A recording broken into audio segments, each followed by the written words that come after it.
Welcome to the Thrive Through Menopause online learning. In 6 short weeks, you'll be able to help yourself feel much more energised, vital, radiant and awesome in your middle years and beyond. And hello from me, I'm Wendy Dumeresq. I'm a Natural Woman Network founding director and a health practitioner in women's health. I've had many years of experience as a herbalist and other natural medicine modalities in assisting women of all ages and stages with their health. You can find out a lot more about my work and products and services at the web address on this page, radiantwomenbook.com. Now, I'm speaking to you from South Coast, New South Wales in Australia. It's a beautiful sunny day, the whales are jumping, and it's a great day to be speaking with you. Take your time with this program. Over many years of clinical practice, I've found that the changes that women experience are very unique to each woman. There can be lots of different changes or just a few, but you might like to take 6 weeks to do this program, or you might like to take longer. It just depends where you are at the moment and your time commitments.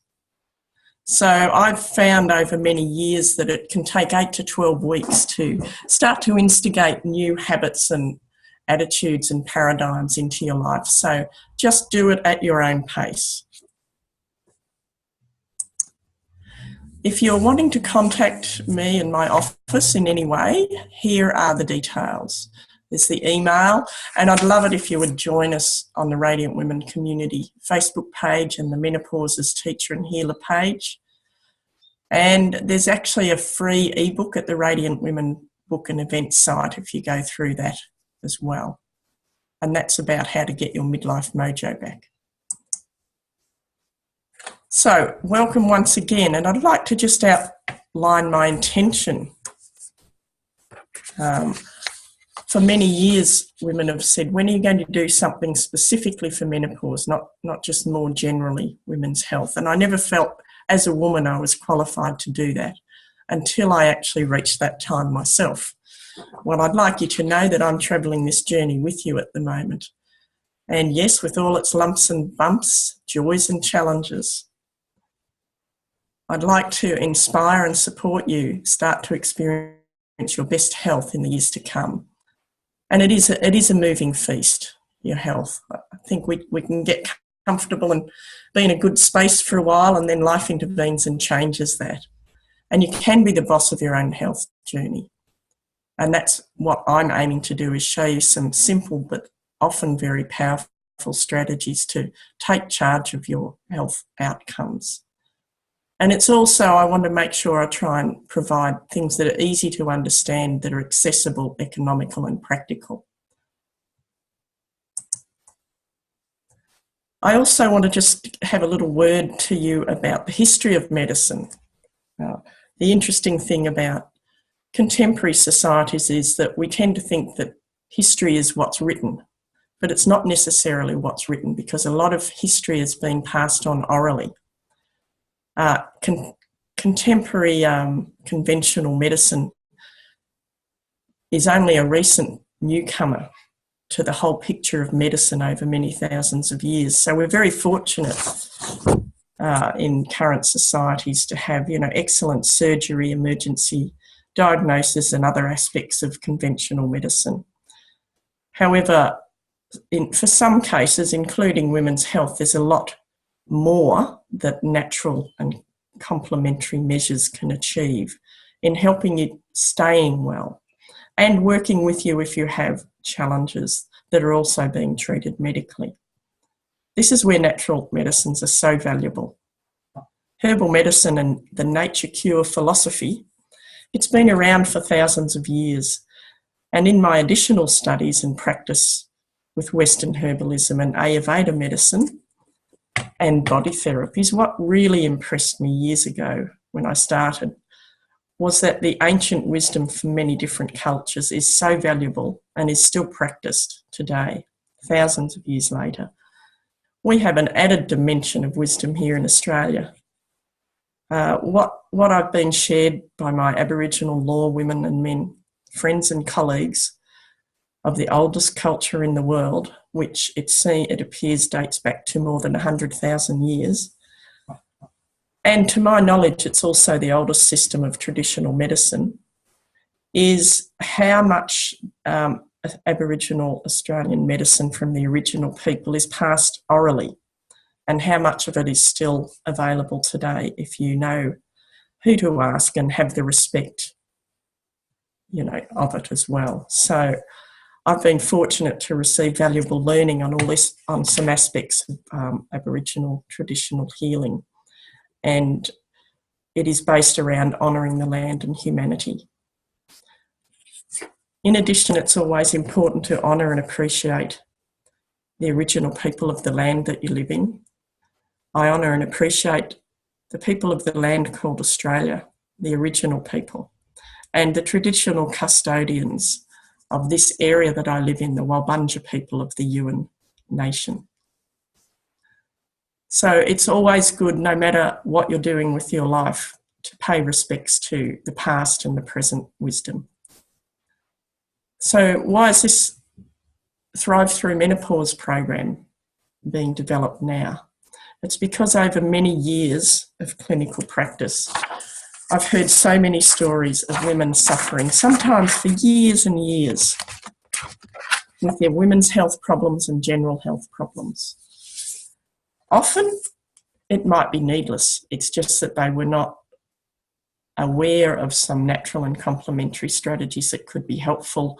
And a common thing that women have said is, why didn't anyone tell me? Well, I'm telling you now. Okay. And you and your sisters, you've been telling me that your main blockages to achieving better health are the extreme overwhelm that you're feeling at the moment, because there's so much information on the web and in the media, and it's really hard to understand at times what works and what doesn't. You're not sure. A lot of you are telling me that you're confused, you're not sure who to trust for safe and good strategies. And some of you are also saying that you don't have the finances to commit to a one-to-one program at the moment, or you're just not ready to, and so you just wanted something that you could start to build your foundational health with. The other thing that's really important these days is we're all busy. Women, I hear you. You want to make you feel your best, but you want to do it at your own pace and in your own time. So that's why all the Natural Woman Network programs are developed, as well as the online group learning, which is live, and the one-to-one, which you can see more about them on the products page of my Radiant Women book site.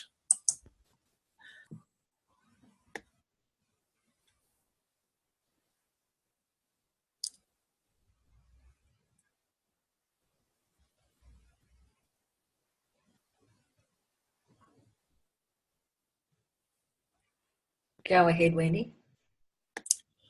When you're undertaking any sort of course or learning any new information, and especially if you're planning on putting it into practice, just remember that any content of any course that's general for everyone cannot be individual for yourself. So you need to make sure that if you are having any concerns with your health, that you see a practitioner. I can't possibly take responsibility for every single one of you's individual responses. Mostly natural health strategies and medicines are safe for most people, but there are contraindications at times.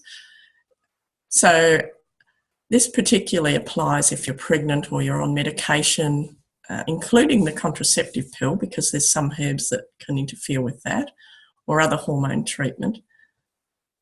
I think if you are needing to get a medical opinion, do so. If you feel the need to make a one-to-one consultation with me, you can do so if you contact me from the contact page. So what is menopause? Well, that's a much vexed question. There can be as many different attitudes about what menopause is as to experiences of it. But if you're looking at it from a medical point of view and a biological point of view, menopause is considered to have commenced when you've had 12 months or more without a menstrual bleed. And that is if there is no other cause of the cessation of menstruation. Basically, at this stage, you're considered in menopause, or some people call it postmenopause, and you are no longer in your reproductive years, and you are not considered biologically to be at risk of becoming pregnant. Statistically, this can most commonly occur between 45 and 55 years of age. However, this I find can vary greatly, and I often meet women, including myself, who have gone on for longer than this, and women who are going into menopause earlier than this. So a lot of women want to know whether what their experience is normal with the menopause transition. To me, it's not a matter of so much whether it's normal, of whether it's desirable or not.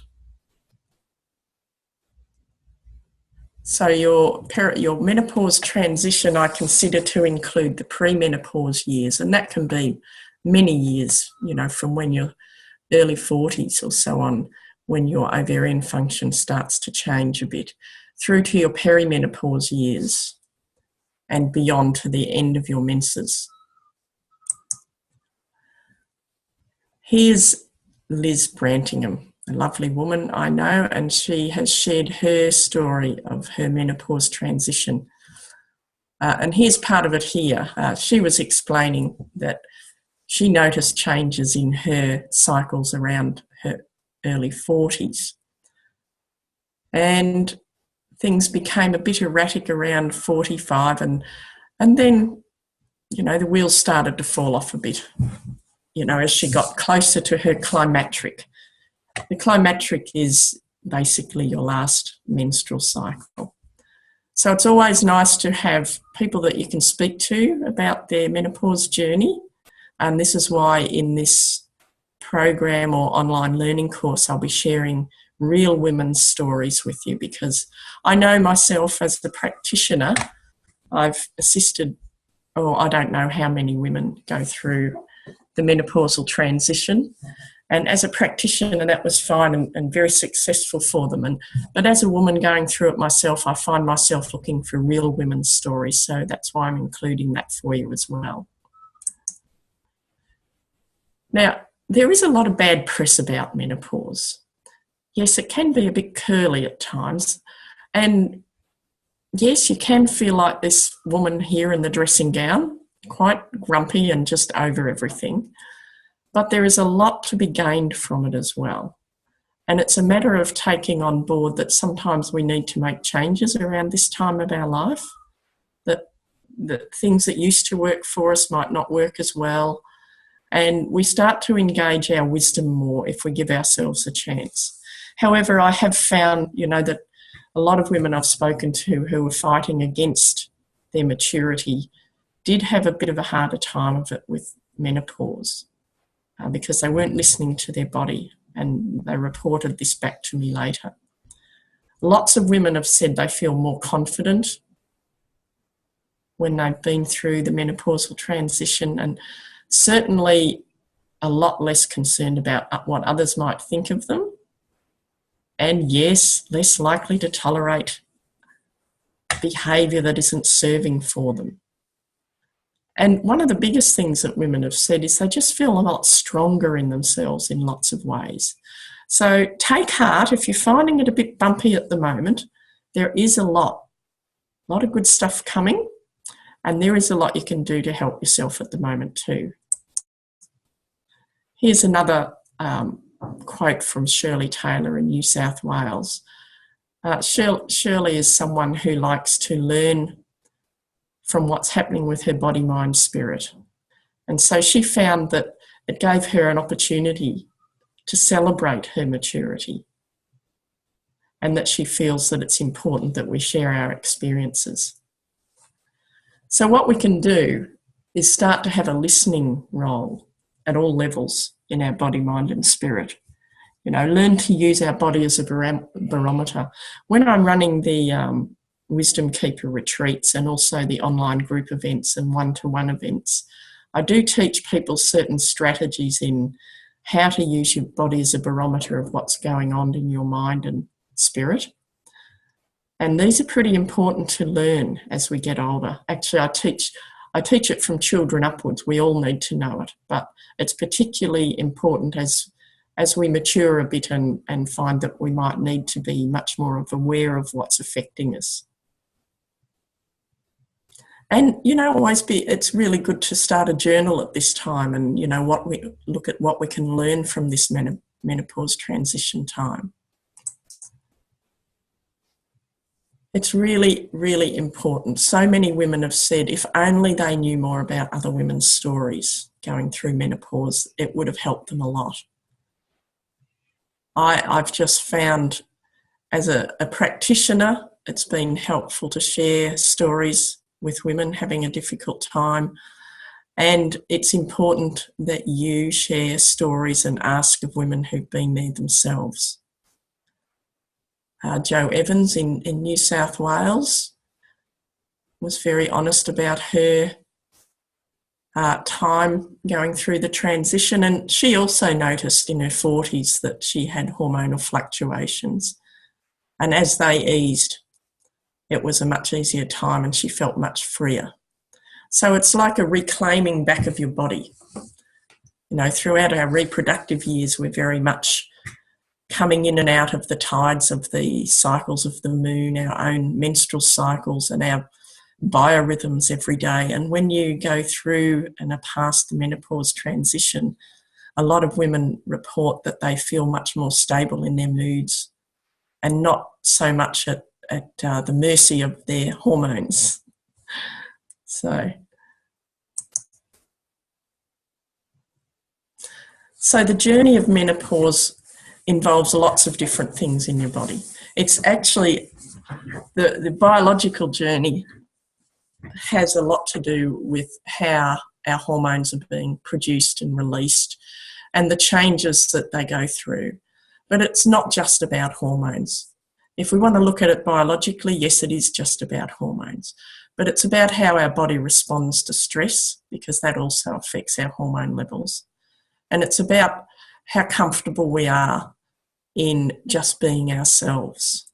So we might find, over the years that you have changes in your menstrual cycle. There might be more bleeding, there might be less, it might be lighter, it might be longer periods, there might be longer times between periods. It's very different, and it can change from month to month.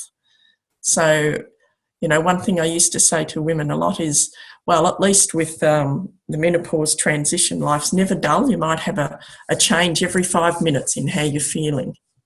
Some women, probably a minority of women, maybe about 20%, might really cruise through the menopausal transition without a great deal or any discomfort. But a lot of women notice mild to moderate to severe signs and symptoms. You do need to be careful about contraception. A lot of women have been unaware that when they've got irregular cycles and they're nearing the end of their reproductive life, that yes, you can still get pregnant. Well, perhaps some of you already know someone who had what we call a midlife baby or a menopausal baby. So just be careful, for up to 12 months, just make sure that you take contraceptive measures. What I've used for many years in my clinic with patients is the natural fertility contraception kit.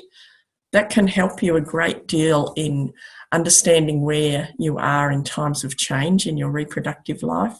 And you can find out more details if you go to this link here on this page, which goes to my website with the contraception kit. And you can contact us if you want to know more. A lot of women say they feel really alone on this journey. And that can come from the premenopause times, maybe your early 40s onwards, when you start to notice changes. Some women are very sensitive to even minute changes of their own hormones, let alone adding in synthetic hormones in their body. And a lot of women have said that they really wish they had someone to speak to and that they were really quite confused at the time, and it would have helped a lot.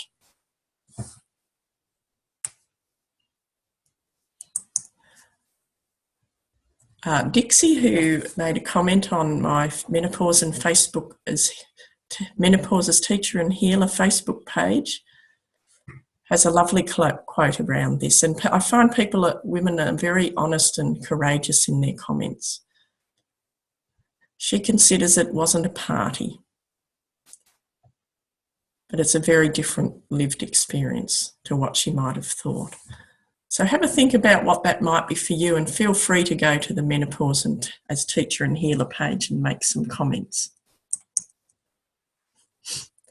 The Women Wisdom Keepers retreats for women 50 plus are valuable places where we go through lots of strategies. You know, we go deeper into mind, body, spirit strategies on how to develop resilience and strength and enjoyment to move forward into the really important wisdom keeper times of your life. Because really when you're in your wisdom keeper years, or the third stage of woman, you're actually holding the space for all the generations to come. You become the teacher. You become a healer just by hearing people, and you become much more the peacekeeper. A woman who has undergone ceremony and has a greater understanding of her own processes is much more available to her community. We generally have these in a natural setting, and I share lots of skills and strategies and ceremony which helps women to let go of anything no longer serving them in the past and move into the present and the future.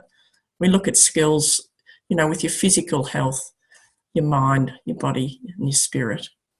I also am fortunate to have been shared, you know, really wonderful traditional cultural information which my auntie wishes to share with women. So I do that as well. And that is traditional Australian Aboriginal culture. So what are the stages of menopause? Well, officially there's the premenopause, which I mentioned before. And some of you, you know, who are at this stage and you're starting to wonder, oh, am I starting to go into menopause? Well, generally, if you're starting to think that, you are. But it doesn't generally happen overnight. So the premenopause periods, it can be up to several years before, you know, maybe even up to 10 years before your last menstrual cycle. And there can be times there where you have signs and symptoms which might be a bit more intense than what you had previously, especially premenstrually and with your menstrual bleed. And the premenopause then carries into the perimenopause time, which is that year or two that's a lot more acute around the climacteric, the final period.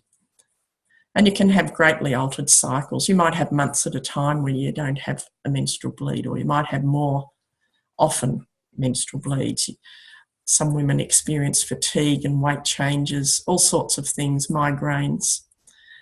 For some women, it's a lot more stable. So just because your friend might have no problems doesn't mean there's something wrong or it's your fault or anything if you have, and vice versa. I think we all need to make sure that we're not judgmental about our sisters' experience going through the menopause. And then there's what's called the menopause itself. As I mentioned before, when you haven't had a menstrual bleed for more than 12 months, you're officially considered to be in the menopausal years. Often when people are speaking about menopause these days, they're often actually talking about the whole time around the menopause transition. So it's become a generic term for the menopause transition. And it can be a long transition time for people. So when I refer to menopause, I'm generally considering from pre to peri to post-menopause.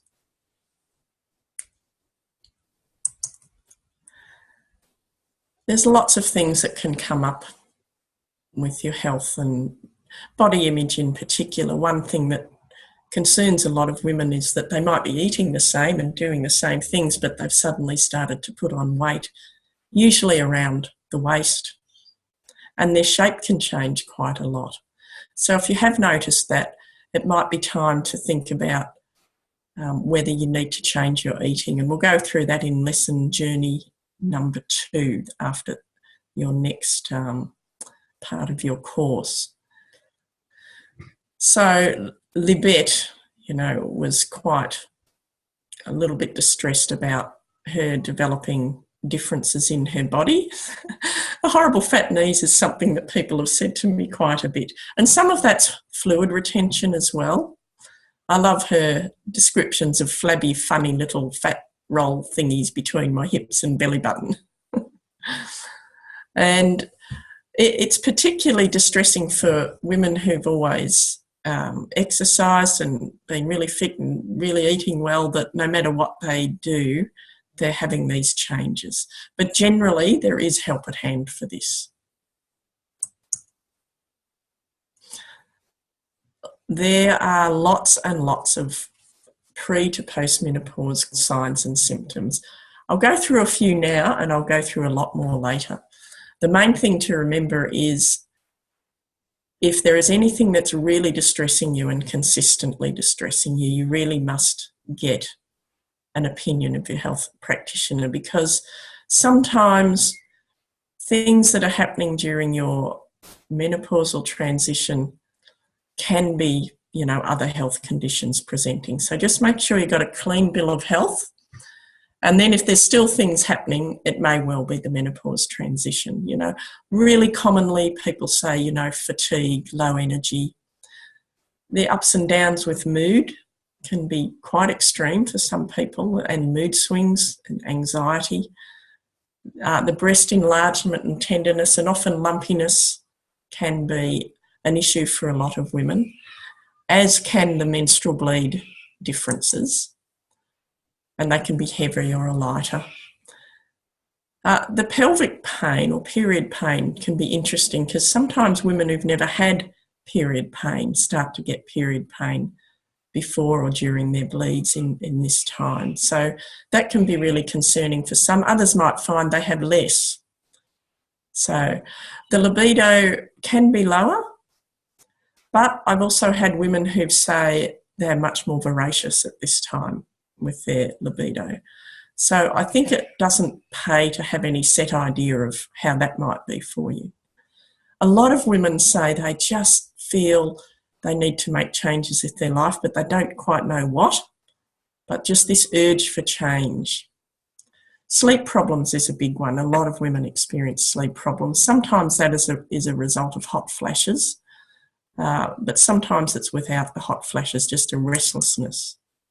So it's good to be like the 3 wise monkeys and just be aware that at these times of upheaval, it's pretty important to probably do the see no evil, hear no evil, speak no evil thing as much as possible, because when we say it, it's out there. And sometimes in our ups and downs times, it can be very easy to say the wrong thing and you can't take it back. Hot flushes are probably one of the most common things that people notice, but I have met many women who have lots of other signs and symptoms, but not hot flushes. A weird sensation of like ants crawling along the skin is not uncommon, or just uncomfortable situations with the skin and a dry skin and low vaginal mucus as well. So there's more that we'll go into a bit later. It's really important that you don't blame menopause for everything. As I said, there can be other health situations going on at the time, and you don't want to just put it all down to menopause, because occasionally there might be, another cause for your concerns.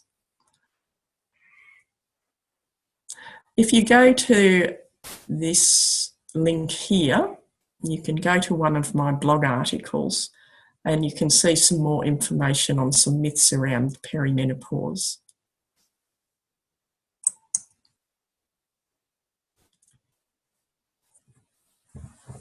So what a good thing to do at the moment is have a good sit down and a think about what have you had that's pre-existing, as in what was happening with your health before you started to notice your menopausal transition experiences.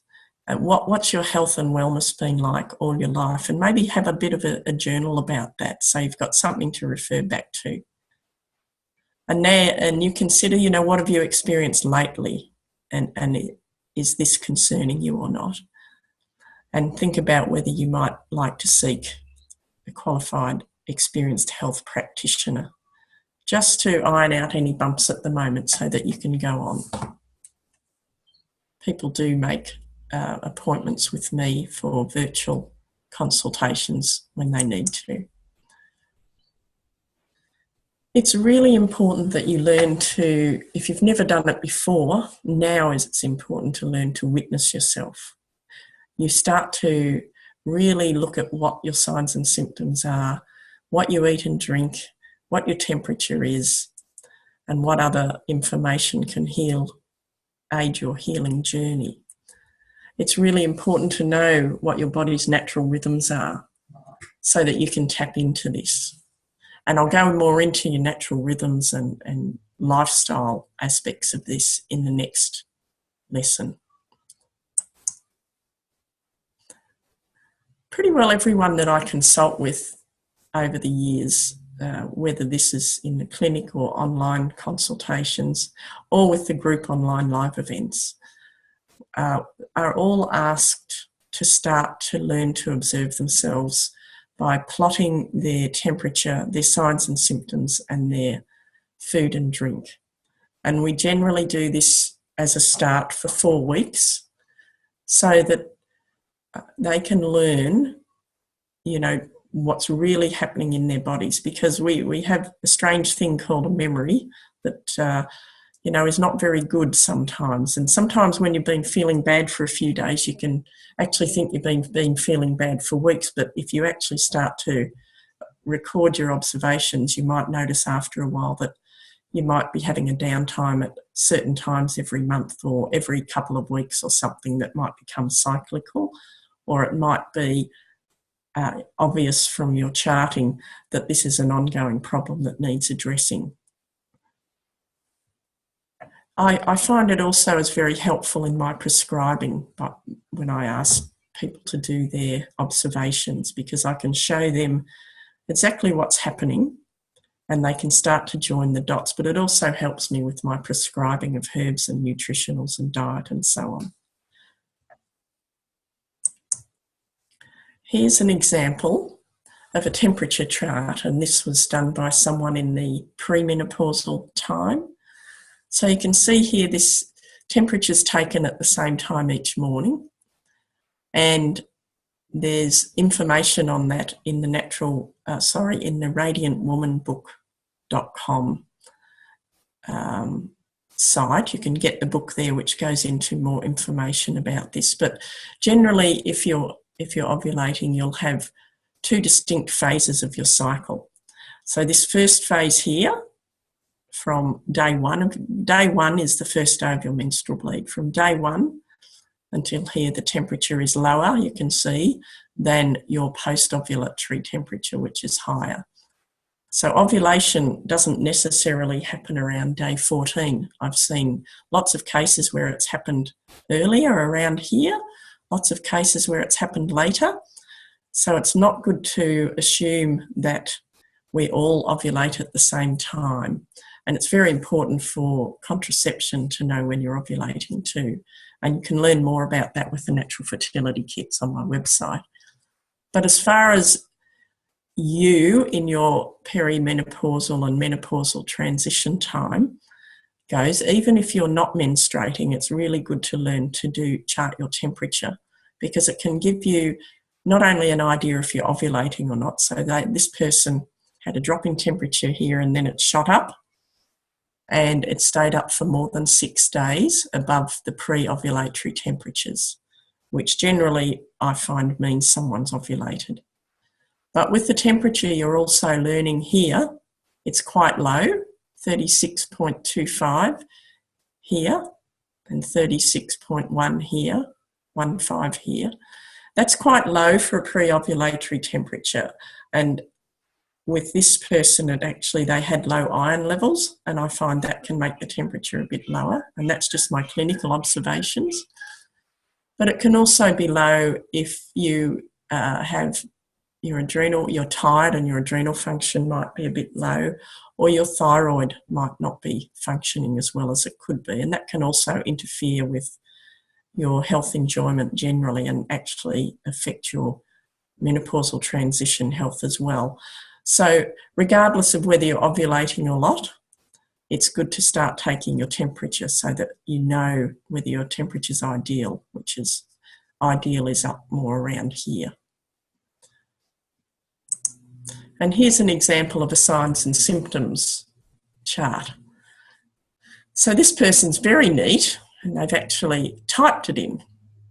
And instead of always using a number like they have here, they put a little smiley face or a sad face if they're happy or depressed.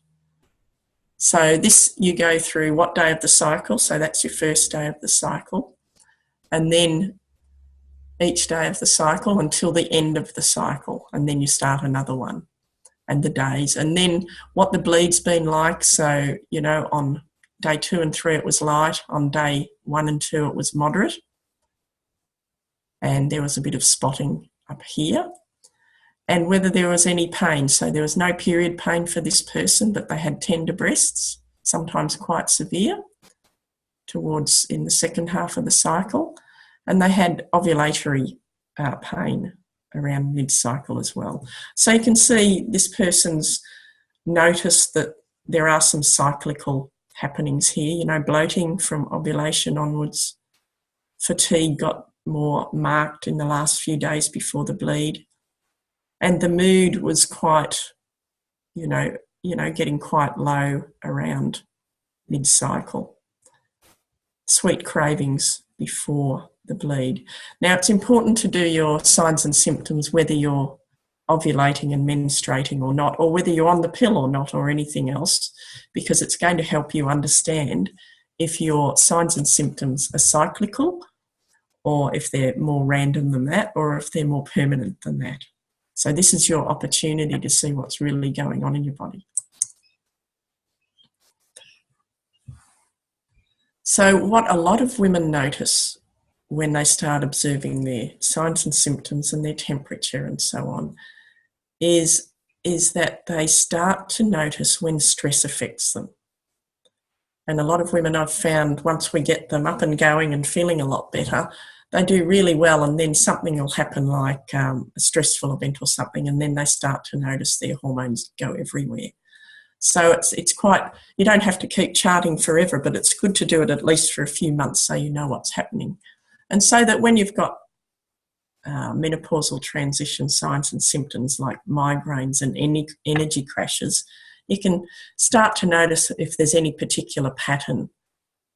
And if you're noticing, also making some notes about how busy you are and whether you're feeling stressed or not, you'll start to notice if you're seeing signs and symptoms that are reflecting this. So it's good to do all your observations for a minimum of 4 weeks and a few months if you can, to notice longer term changes.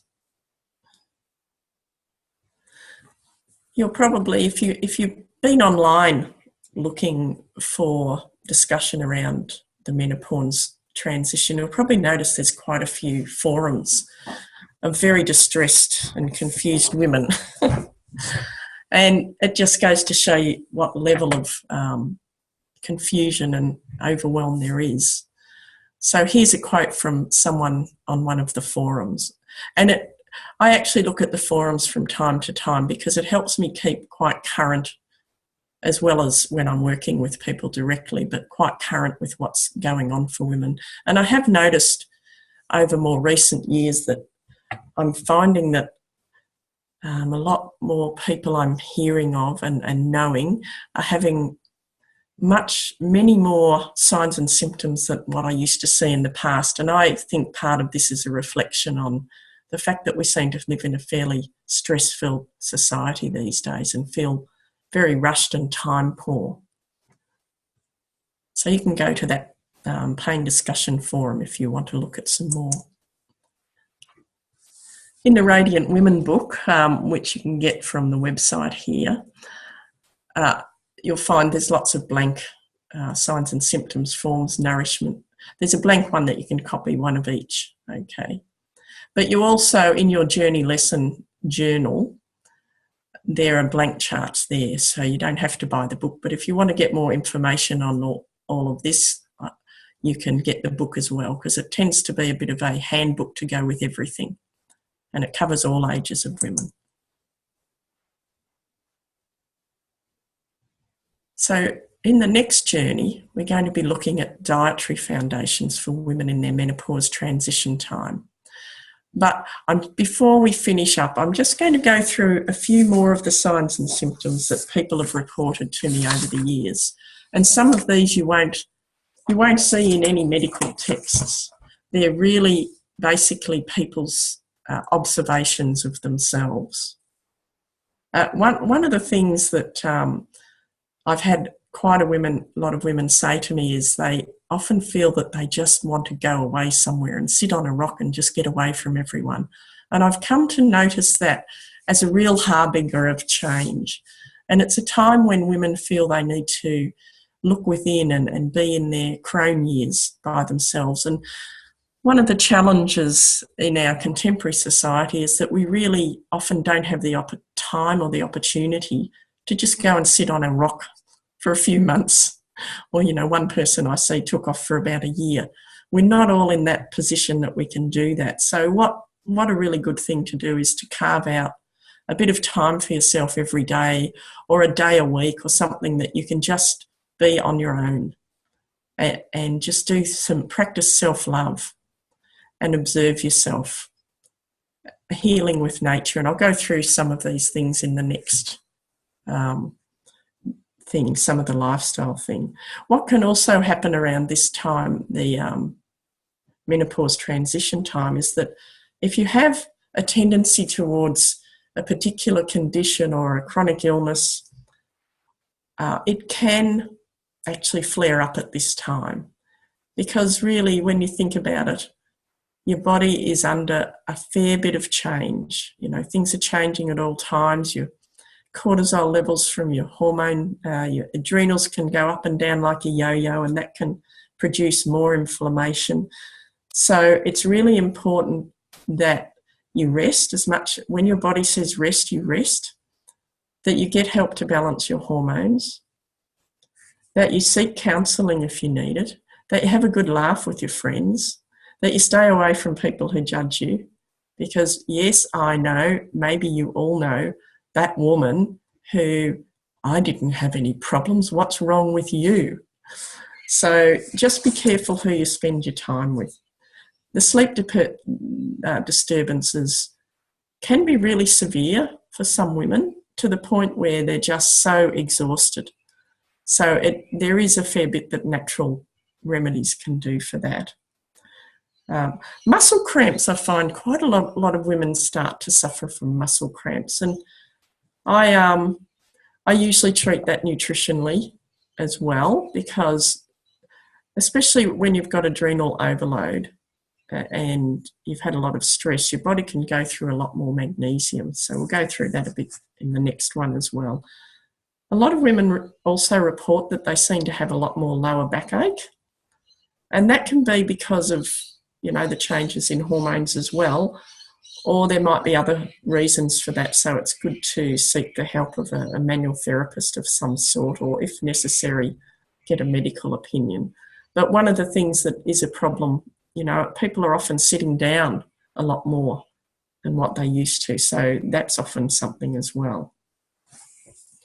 I didn't mention before about the urinary tract. A lot of women also say they tend to get more urinary tract infections, and that's something I do watch quite closely when I'm seen people. So make sure you drink plenty of water and you make sure that you don't get dehydrated. Okay.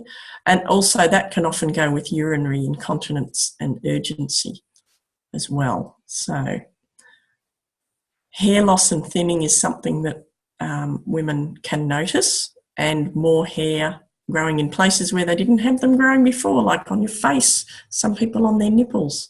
And that's because of the change in your hormone profile as well.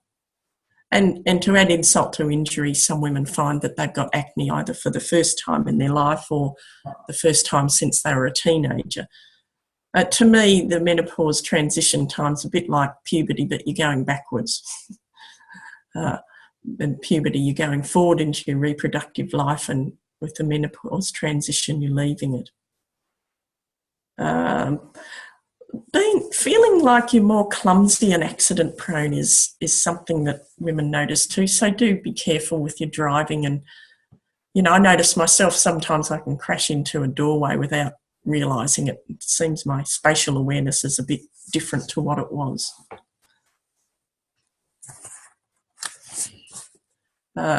Dry and itchy eyes is something that bothers a lot of people. And sometimes this might just be because we might be using the computer more. So you always got to look at external things that might be causing things. And the memory loss and concentration loss is a bother for a lot of women too. And some women just want to know, is this going to be forever? Well, if it's a transition, menopause transition, generally it's not going to be forever, but there are a lot of things that you can do to help with that. So join us for the next journey lesson, where we will look at some simple dietary foundation strategies and some things that I think are specific to the menopausal time. I look forward to seeing you then. Bye. And thank you, Viv Evans.